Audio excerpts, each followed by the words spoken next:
Good morning. If you're anything like me over the last several weeks, you've been to this place of disbelief. We've definitely had crises in our country before. You look at hurricanes, we've had earthquakes, natural disasters, other viruses, even 9/11. But nothing has quite caught our world by surprise like this. And what I wanted to do today is provide you with some tools, because as a leader, everyone is looking to you. And as a business owner, you've got really important decisions to make around the future of your business. How do you keep it moving? Because there are people depending on you, and you want to continue to grow during this crisis, not shrink back. Let me move this forward here. My name's Ellie Gates, and I am a former HR executive with Adobe. I worked with Microsoft and high tech for the last 25 years. And so today I'm going to talk to you about the human element from a human resource perspective, but I also teach business at our local university here at Southwestern Assemblies, and I am a business coach. And so I'm going to be coming to you from those three lenses. And what I really want to do today is look at the big picture. Let's stop and take a look at what's going on and put this in context. And my hope is that I will give you, through our strategies that we're going to talk through today, a framework to respond to this crisis versus react. We definitely don't want to react. There are things that you need to look at so you can evaluate the options for your business moving forward, how to engage and manage your employees during this time. And of course, just like real estate is location, location, location, communication, communication, communication is going to be your mantra during this time. But overall, the bottom line is to help minimize the disruption and impact to your business. So let's take a look at the big picture. You know, sometimes, this is the seasons of the year here, and sometimes we get hit with a really hard winter or a really crazy summer. There are times when our natural elements have affected us in a way that catches us by surprise, but it's a season. And we can be confident that just as much as we're in that season and it's catching us by surprise, that season does come to an end. So I do want to put this virus in that same context, that this is a season. This is a season for us. It's unprecedented. It's something we've never managed through before, but I know that it will come to an end, and we will come through this together. We will come through this, if you respond appropriately, even better off than we were before. And so I'm excited about sharing with you some things to do that. Let's look at it from a different perspective as well. This is a short-term problem, much like an unexpected fire breaking out. And if you're a small business owner, a fire extinguisher may put out that problem for you. If you're a larger business owner, you may need the resources of very talented people like the fire department to help you quell the disaster that you're facing right now. But those are both short-term solutions. They focus on putting out the fire. What I want to give you today is a little bit of a longer-term solution strategy as well, so that you can architect sprinkler systems that, should anything like this ever happen again, and it's possible that we see another one of these in our lifetime, but that you not only get through this short term, not only quell the fire, but you architected the systems that you need, the processes in place to help you in the future manage through more challenging times. And I want to also tell you that this isn't something that you've never done before, because I want to set this in context. If we look at from a strategy perspective, every business owner, every company has a deliberate strategy. We started out in 2020 with a very clear strategy on what we expected this year to bring. And we find ourselves, as we go throughout the year, having to adapt to the response to that strategy. Just like in the basketball world or any sports team, take football per se, you know, they study films, they know their opponents, they put together a really good game plan for the team to go out and offensively win the game. But halftime comes and we have to stop and look at how effective is our strategy, what's working, what's not working, and that's where we get into adaptation. So this is something you are accustomed to doing, and I want you to know that you have been here before, every single time you're responding to new market trends. So this is not a new skill set unless you've never done a strategy before, but I wanted to put that in context and help you see that this is just one more of those adaptations. We need to pivot, not start from scratch. Now, let me explain some of the factors that are impacting us and why this particular crisis seems a little bit bigger than before. Now, we just talked about adaptive strategy, and if you look at that on a normal basis, we are reacting to that middle circle, usually. The company's immediate industry and competitive environment, maybe new competitors spring up, or the industry's changing, the competition gets steeper, maybe a market supply and demand changes drastically, or the profit outlook shrinks. And that's usually what we are adapting to in our strategy. The interesting thing is that that's not what triggered any of this. What triggered this was the outside circle. And the outside circle is really things more out of our control than anything else. You know, we were in a very good economic condition, but definitely as business closures are being, suggested or having to be curtailed, the economic conditions are changing. It seems like every single day, new political or legal guidance is coming out in terms of how we need to respond to this crisis.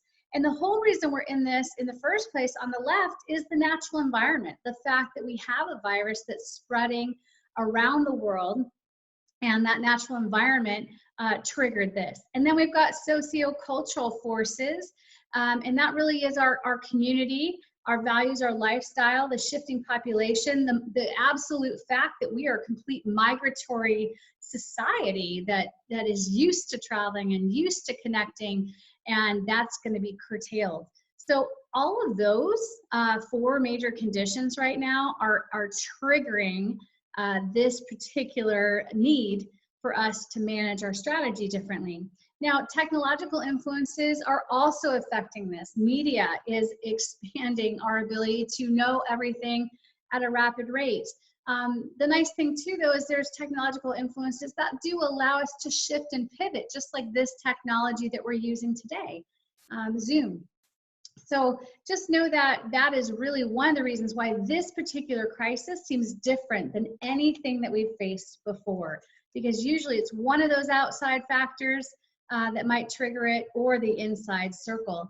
And so I just wanted to let you understand that model. Now, the other model I want to talk to you about comes out of the psychology world, and we've seen this for a great number of years. I'm sure there's not a person on this webinar that has not heard of Maslow's hierarchy of needs. And what Maslow basically asserted is that before you get to the top of the pyramid, the basic needs have to be fulfilled. And we saw this in the last several weeks with the desire to get food for our family, or toilet paper, which I don't understand, that's not necessarily on here, but water, making sure we have warmth, we get rest, we're healthy, we stay away from people if we're not healthy. Those physiological needs need to be met. We've also seen safety and security increasing, and even in stores, we've seen security increasing just to make sure that the piece is held there. As cities around the globe have gone into quarantine or lockdown or voluntary sheltering in place, that whole psychological and sociological needs are being touched. The belongingness, the esteem needs, how we have relationships. And my hope is that during this, those actually get met in just a different way. Instead of meeting together, that maybe we actually pick up the phone again and talk to people. But those needs are getting impacted. And then lastly, self-actualization, achieving one's full potential and creativity. This actually may be something that can get released out of this as well. We see Josh Gad, who played Olaf, reading children's stories at night to people on Twitter. And it's neat to see the creativity coming out of this that will help make all of us better through it. Now, if you manage a house of worship or you're in the spiritual side of things, note that you're touching potentially all of these areas. You might be providing food for more vulnerable populations, or ensuring that those that are elderly are taken care of. You know, maybe not meeting together live in person, people's connections are feeling impacted. So just know you've got a myriad of things that you're working on as well that you need to pay attention to. So I wanted to put together for you a strategy, called it the 5-fold strategy for leading through crisis. And this is based on my 25 years experience in business, some of the best Fortune 100 companies, startups, my own experience as an entrepreneur, and as a professor of business. I do teach strategy and management communications. So I'm going to pull on both those things here. But I want to give you tools to learn to assess your market, to evaluate the options that you have for you, to understand how and when to engage your employees, manage your communications, and lastly, care for people. So here are some questions I have for you, and these may be valuable for you to ponder yourself. It may be important for you to sit down with your leadership team and think about the answers to this before you decide how to respond to this situation. I say respond because response actually involves a pause between stimulus and response. Reaction is action. Reaction, we've heard that before. Every action receives an equal and opposite reaction. But when we stop the flow, when we put a pause in there, it allows us to decide what's important to us and make a decision that's informed. So the first thing we're going to do is assess the outside or external conditions in our marketplace. What are the changing needs in our marketplace? How has the demand for our particular product or service shifted, and why? Some of you are dealing with increased demand, while some of you are dealing with a complete drop-off in your business. The why around that is important to understand. Which of those needs on the Maslow's hierarchy are you impacting? How is the government guidelines or regulations impacting your ability to deliver your products or services as an industry? Does it affect your supply chain? You know, unless you're making your product directly at your own work, you're dependent on other companies and other people to deliver things to you. How is that impacted, and how does that impact you? On the customer side, how has it changed engaging with your customers? Are they able to still come to you face to face? Do you need to change the modes of engaging with them? Maybe that's via video. Maybe instead of sitting down in your restaurant, it's delivering. There's a lot of different ways you can do that. How has that impacted your vendors, your suppliers, the people that are bringing you that information or all of your products? What concerns, this is important to look at each of these different constituents and what their concerns are. Your current customers, how are they thinking about your business? Prospects, people that you want to come and use your services, what are their thoughts about your business? We've seen a lot of people from churches to restaurants to you know, preschools, daycares, schools, etc., talking about from current customers and prospects around how we're cleaning, how we are managing our environment. And the nice thing is, this is bringing attention to something that we probably should have been doing all along. Former customers, those that used to use your service, this might be a great opportunity to get them to come back to you or to re-engage them. And then there's others that haven't maybe used your service before that could be good potential customers for you. And again, that's a way to move forward during this, not just shrink back.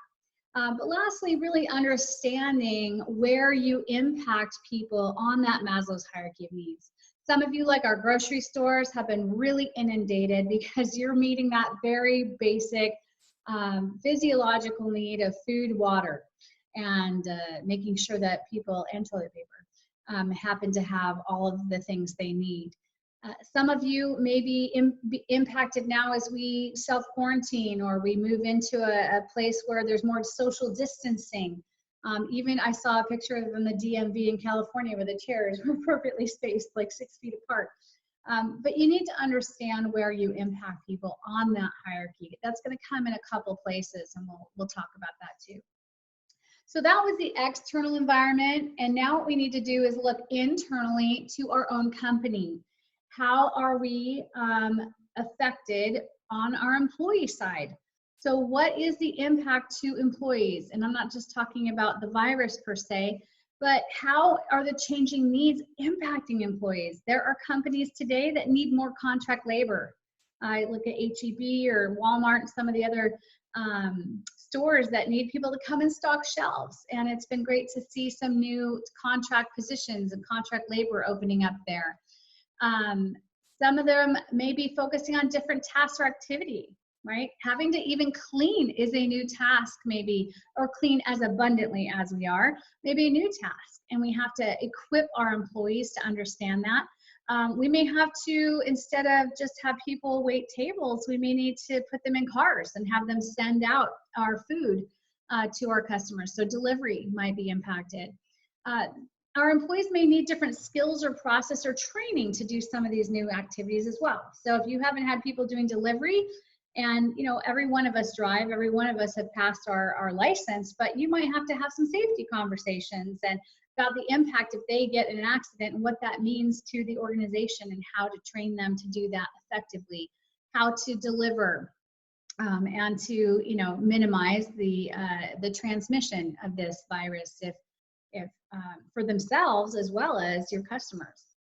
How is their compensation impacted? So some people may be getting extra hours, some people may be having reduced hours, and that's important to understand. And then lastly, where can they work?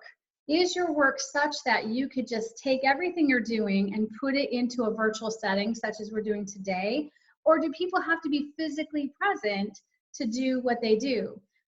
You might also look at the different types of tasks. So maybe they have to be physically present to do a portion of what they do, but you need them to do more at home, and you can make that their responsibility and redistribute the type of work that you do.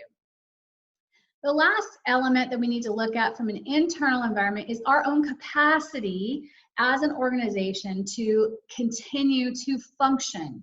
So what technology exists to support our ability to deliver our products or services? If you have not been selling clothes online, this might be a great time to get a website up and go running. Or you've got Facebook as a platform, and there's ways that you can use that. But technology needs to exist. Zoom technology, video technology, those things are important to look at how you can leverage that to, again, keep business as moving forward, or as sustainable as possible. How do you deploy your resources to support others? Some of your companies may having to be pulling back. Other companies may need new labor. Is there a way, and I know here at the Chamber of Commerce here in Waxahachie, we're trying to be a conduit of businesses that need more help and businesses that maybe have extra people or extra capacity in their employees. So if that's something that you've got, please make sure you give the call here to the Chamber and let them help connect you with businesses that need that. What can we take on that others may need? Maybe things that we've never done, but we have the capacity inside. This is what we saw, and I love seeing this with Walmart, CVS, Target, stepping up and saying, hey, we're going to give space for testing. We've never had to do that before, but we've got the capacity to put these testing centers here in order to help the public. So those were important things to evaluate. And as we looked at it, again, the first couple slides were the external environment. The last slide we talked about was internal environment. And once we do that, we have to sit there and think about, okay, great, given the answers to those questions, what's our vision to move the company ahead during this time, right? What are some of the options for our company? What are things we can invest in? Just like when the stock market's down, it is a great time to invest. This is actually a great time to invest in some things that maybe you haven't gotten around to. And I guarantee investments in the right areas will pay off and continue to move your company forward even after this is over. So once you've done that, figure out the best strategy and business model for the company at this time. This is that adaptive strategy that we talked about earlier. And again, you've had a deliberate strategy you started the year with. You're adapting and pivoting based on the strengths that you have, the needs that you have, and your customers have, so you can be successful.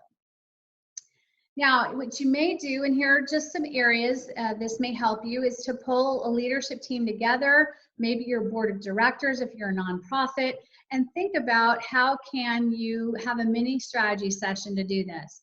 So I've given you several areas on this slide to talk through. Let me talk through a couple of them. Number one is your brand and reputation, right? There are companies that are being made during this crisis. Zoom is one of them. Right? I happen to know them. I've been using them for many years because I worked in the tech sector. But now when they gave capability to all K through 12 schools to be able to use this technology for free during this time, they're getting known. Their brand is rising as a part of this. And that is the opportunity for you as a business leader to think about how can I contribute? You know, I look at Tacos for Life here locally, who put together groceries, the Waxahachie Fire Department, who is making sure that students who normally get meals and they're impacted because they're home have the opportunity to get meals. So these are things that our brand and our reputation can actually rise and bring greater confidence and stability during this time. The other thing I'll talk about is strategic partnerships. So these are people that serve the same constituent that you do, the same customer you do, but they're not competition for you, right? So I happen to have a great interest in small business owners, who my hope is to help provide strategies and solutions to help entrepreneurs grow their business so it's more sustainable. Well, there's financial advisors that have that same constituency. There's you know, accountants that have that same constituency. So we all care about the same clients in the same way. How can we partner together to help make sure people get through this? And then vendors and suppliers, really important for you to sit down and talk with your suppliers about how to serve your customers even better. And we'll talk about both defense and offensive strategies to do that, but that's something that you should think about. Really, who are those suppliers that can work with us, that can help us, that have what we need during this time? All right, now let's look at some defensive strategies here and some offensive strategies that will help you. So number one, reducing costs and operating expenses is the primary thing that we need to focus on during this time. And we need to do it in a way that's responsible, because if you react, you can end up going to a place where unfortunately the long-term impact of what you're doing is worse than it would have been just managing through the short-term problem. But I want to give you a few that are important to you. Number one is cash is king. So how do you reduce the outlays of cash that you've got on hand? This might also be a time to go check with a banker to get a new credit line, to renegotiate terms on contracts or with your suppliers. You may need to slow down things or postpone projects or things that you had that are going to cost you more. And you need to just step back and put that off for a few weeks. You may need to redeploy employees to work on other things. There's always a list at every single corporation of things that we never get to. This might be a great opportunity to redeploy them to working on those things. Instead of having to cut back their hours, have them do something that's productive for the business that moves you forward. Again, that stability, that confidence, that consistency is so important. You may research small business relief that's available, and this is just coming out now. There are going to be loans for small business owners that are impacted. There are processes and things that you need to go through, but reach out to your local chamber of commerce, depending on where you are in the world when you're watching this. You know, ask the Small Business Administration. They've got a lot of information out there. Now, I want to say a lot about this last bullet because it's super important, and that is the last resort. The last resort is reducing hours and staffing and pay. And I'll encourage you to think about this very strongly, that maybe in lieu of reducing these hours, you give people the option to take vacation or their sick time or PTO time. As an owner, you're carrying that on your books. So it's a good time to get that off your books and give them the ability to take some of this time. Now, I know it's not a time where all of us could travel to the vacation spot that we want right now, but at least it allows them to maintain their pay during this time. You may ask for volunteers, right? There may be some people that can afford to take the time off more than others, and you give them the opportunity to volunteer or step up and say, hey, I'm the one, I'll take back 20 hours. John needs those more. Share the pain. I've seen some great organizations deal with short-term financial issues like this, where the owners take a pay cut, they ask everybody to take a pay cut, and then they eventually reestablish them back and reinstate their pay when they can. I've also seen them give a bonus for that too. So that's a way to share the pain, and that way at least there's some money flowing. Again, we've got to keep cash flowing, we've got to keep business flowing, we've got to keep the operations consistent, because the more that happens, the better everyone gets through this. You may give people an option to take a temporary leave of absence that's unpaid. So they may be able to just take a leave and do what they need to do. You may attrit people. So if people are wanting to resign or have wanted to move on anyways, just don't backfill their positions. So those are some things that will allow you to do that. The very, very, very, very, very last resort is a reduction in force. And I want you to know that, having been in human resources at companies who have done this, everywhere from MCI WorldCom, unfortunately even at Microsoft, when you do a reduction in force, the actual workforce that remains is impacted greatly. It can reduce morale, it can reduce productivity. No one likes seeing some people that they love lose their job. So think about that one wisely. Make sure you've exhausted all of the other options above before you do that. Again, this is a season. It's a short season, hopefully, that we will get through in the next several weeks. But if it does go longer, you may need to look at these things. And sometimes you do have to do that. But I just encourage you to do that with wisdom and only as a last resort. Now let's talk about some offensive strategies. As I said with the stock market, it's kind of counterintuitive in some ways to say, hey, yes, let's pour money into something that's going down. But at the same time, it is a great time to invest. And time after time in history, we've seen that if you had even invested $1 during the Great Depression, that would have been $1 million in 1990s. I worked for a stockbroker for a little bit of time there. And that was one thing that we tried to help people understand, is that you have to keep investing. You have to keep moving forward. And the bottom line is, keep marketing and selling to your customers, but do it differently. This is not business as usual right now. This is business as unusual as we have ever had. So a couple of things are really important, is to share the direction of where you're headed with your employees and your customers. Your employees need to be able to articulate that as well as you do, so that if they're out in public and someone says, hey, what's going on with this company, they can speak it. And they can speak in a way that's confident and proactive and positive, versus, I don't know what's going on. Because your customer then doesn't think you know what you're doing either. So really important to keep your employees in the loop.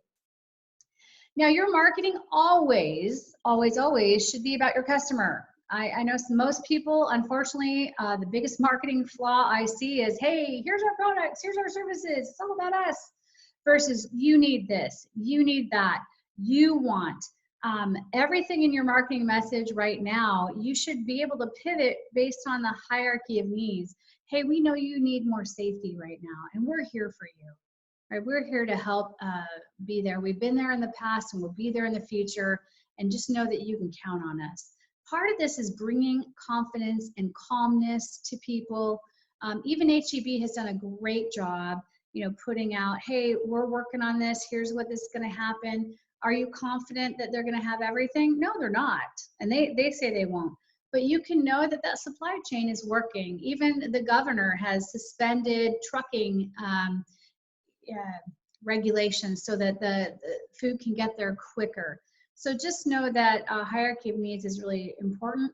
And number two, focus on how you can help. Do some good during this time and really help people see how you're doing that. Again, I go back to the Tacos for Life example.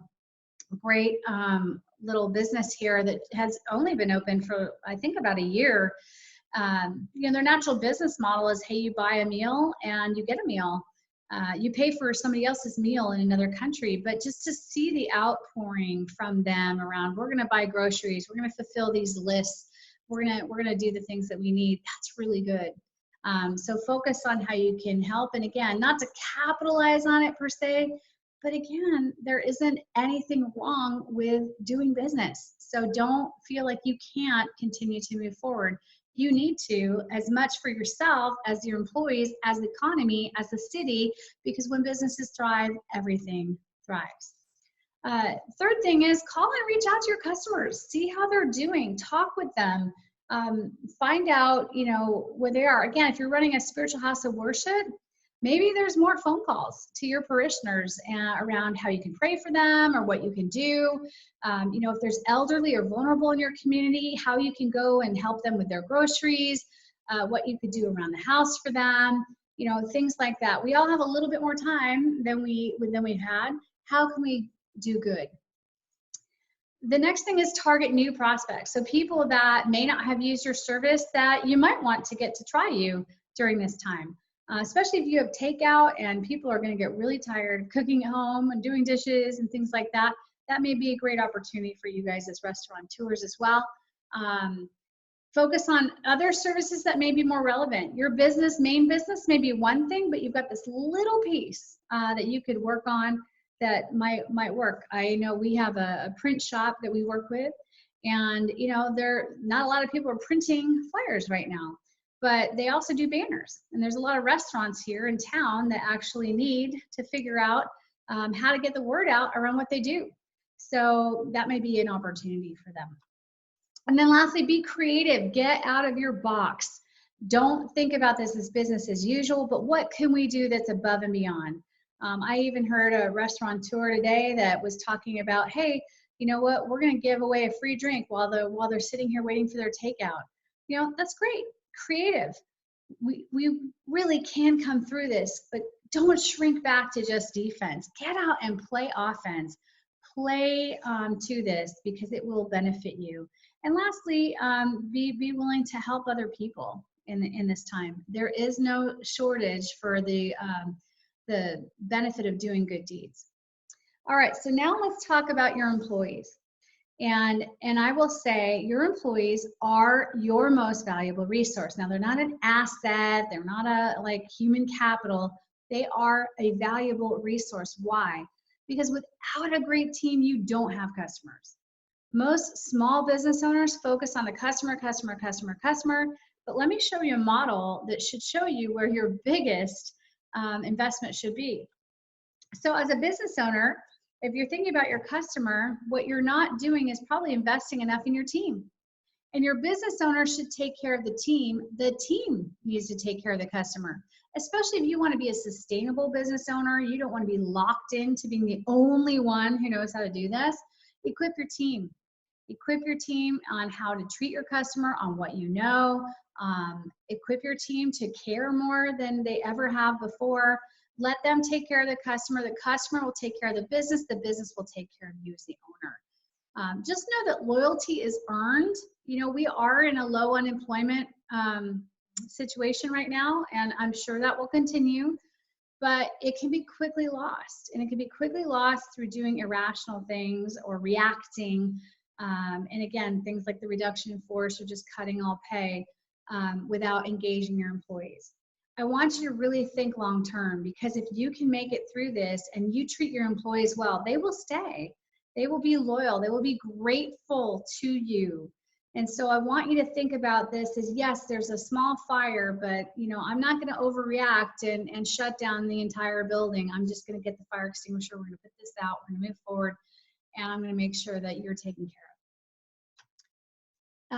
So engaging employees actually is one of the biggest things you can do to invest in them, is involve them in the decisions that impact them. Show them that you care. Test ideas and solutions with them. Share, and let them tell you, hey, I like this one better. If you haven't made up your mind, then get their opinion. Don't go in there with already knowing what you're going to do and ask them to share. That's lying to them. So test it if you're still open. If you're not open, then just sell them on it and why this matters. But if your employee base is really competent, or maybe they're closer to the customer than you, then give them the problem statement. Hey, here's what we need to solve. Go off, figure this out and come back to me with a solution. So you can get them involved in things that they can control. And again, some of that productive energy is going to be very impactful for them. There's a big difference between having people volunteer for something versus you force them to do it. So the more you can give them options around, hey guys, we need to cut hours, or hey, we need to figure this out, or we need to do this different thing. Who's interested? I know that you have these talents over here. Would you like to do this? Give them options. Have them volunteer. Unleash their creativity. You know, if you're struggling for business right now, ask them, what would you do? Like, what can we do that's different? You know, I think this is a great time. I think we're going to come out of this with some very interesting, you know, just memories. I look at the poor class of 2020, right? And they've been the class we've been watching forever. And unfortunately, some of them are watching, you know, my son, baseball seasons erode and things like that. But I think there's going to be some fun creativity, and it will be something that they will remember and be able to even lead through in the future. So let them be creative. Let them figure out how to do things that we've never done before. Contract labor, if you're, again, suffering because you're overburdened, then think about opening positions for contract labor to come in and help you. And then again, share the pain, which we've talked about. So in terms of managing your employees during this time, what I'd encourage you to do is be agile. Agile means nimble, quick. You're willing to turn on a dime. We are so used to, you know, being able to know what the plan is and execute on it. Can I encourage you to plan for the week, but adjust every day? And, you know, employ sprints. So, hey, we're going to focus on this today for the next 6 hours. We're going to focus on this morning. And then share with them what the success criteria looks like. You know, if we're going to do takeout and focus on that, what should be some goals that we have for that? How can we promote that? We're going to focus on this and give them the criteria. So you may start every single day, every single shift with just some quick stand-up meetings with your employees, 5 minutes to repivot them, to orient them on what the priorities are for the day, how we're doing across some of the goals that you've set, across the plan that you've set, what's changing, what's not changing. And then give them a burn down list. Like, here's the priorities that needs to burn down, like a candle burns down. We need to get down to all these things today with all of the energy we have. And then lastly, updates, updates, updates, updates, updates, updates. If you do not share information, unfortunately, what I've seen over 25 years in human resources, employees will make it up for you. So the more you're transparent, the more you share what's happening, the more you tell them, and the more frequently you tell them, the better. The more transparent you are, the more they'll believe you. So share the good as well as the bad, but always be positive and focused on what you can impact and you can do. So let's talk about managing communication. This goes hand in hand with what we were just talking about, right? Don't argue with the facts. Respond to them. There's a lot of legal guidance right now that feels like it is curtailing things. It is curtailing things to try and slow the curve. And all of us know and understand what the intentions are, but it doesn't mean it's exciting. It doesn't mean that people like it, but those are the facts, is that we have to change and adapt so that we can hopefully minimize the impact of this. Establish a point of contact in your business, one person that has all the answers that media or employees could go to, that they are the go-to person and they're up to date, they know what the process is, or a crisis team. If you're larger, you may need people across multiple departments. Prepare press releases as needed so that you can get the word out. Not every company will need that, but some of the bigger companies will, like you know, ATB, I keep mentioning them only because they are front and center, or have been at least for the last week here in my local town. Select your delivery channels. Where are your customers? Where are your employees at? Do you know where they are? Where they're hanging out, where they're getting their information? Select those delivery channels. You may have to move to things like Instagram if you've never done it, Facebook, Twitter. You may look at even, you know, memes or TikTok. And I almost thought about having kind of a fun, here's what Texans don't like, when we were going through a food crisis, and going to the store and showing all the food that's left on the shelf. So have fun with this too, and make sure your delivery channels get out there. Put things in writing for your employees so they know. Don't just make it a hearsay conversation, but really take the time to document things. And then on everything you put out, make sure people know who they can contact and how they can communicate with you overall. In terms of messaging, be positive, be encouraging. You know, we all know there's a lot of fear that's going on right now. I just would love to see us rise into confidence and security, even though we don't know what's happening. We know we can get through this. We know we've got talented people. We know we've got great leaders, and people are responding. And so let's stay focused on that. Again, be open, honest, and transparent. This number 3 is really important. Focus on what is changing and what is not changing. That is super critical, because most of the time we focus on what's changing and we forget to address the rest. So we just assume everything's changing. Employees will go to that so quickly. So will your customers. So can encourage you to basically be really clear. Here's what's changing. Here's what's not. Right? We may be changing our hours. We're putting even more love into our food because we've got time. What's not going to change is the quality or the service that we have. You know, we may be changing our hours, but we're not going to change is, you know, or we may be delivering to you and you're going to get hot food. So think about the things that you need to communicate there. Use Maslow's hierarchy of needs. We said educate, educate, educate. It's really important to educate your constituents. Some of them may not understand all the services you have, so that's important for them to know. They may not understand the precautions you're taking. That's important to them to know. Don't be afraid to over-communicate, over-communicate, over-communicate. If they mock you, then you've done a good job. If you start seeing your communications appear on TikTok, then you've totally made it. Create a dialogue with others. This is really important. Not just assume that you know what's best, but really, what do you need from them? How can you help them? Ask them, engage them, figure out where they are, and open up that conversation. The last thing I want to talk about here is the opportunity to care for people. You know, when I look at 9/11, you know, I had a toddler. I was in human resources in Los Angeles, and it was a pretty scary time. I was also pregnant with my second child. But what I loved was watching how that tragedy ended up bringing out the best in a city that was known for really being a little bit colder and more distant. They came together and they rose. And can I encourage you that that is absolutely what we have the possibility of doing, is we have the possibility to rise into people understanding our heart more than ever, people understanding our leadership, our values, who we are as a company, way more than ever. So lead by example. You know, it's really important that you take care of you right now, that you are getting the rest that you need, that you are thinking clearly, that you're taking time to just relax, because if you're going around stressed out, that energy is going to flow through your company. If you're worried, they're going to be worried. You might create a common cause and rally the team. So, hey, we're going to go focus on this. You know, all those poor moms and dads that have small kids home. Maybe a common cause today is like, hey, we're going to provide new ideas on what you could do with your kids. And maybe that's not even something you do, but that's a chance to be creative, to encourage them, to allow the creativity of your team to get out there, and to really show that you're in touch with the needs of your community.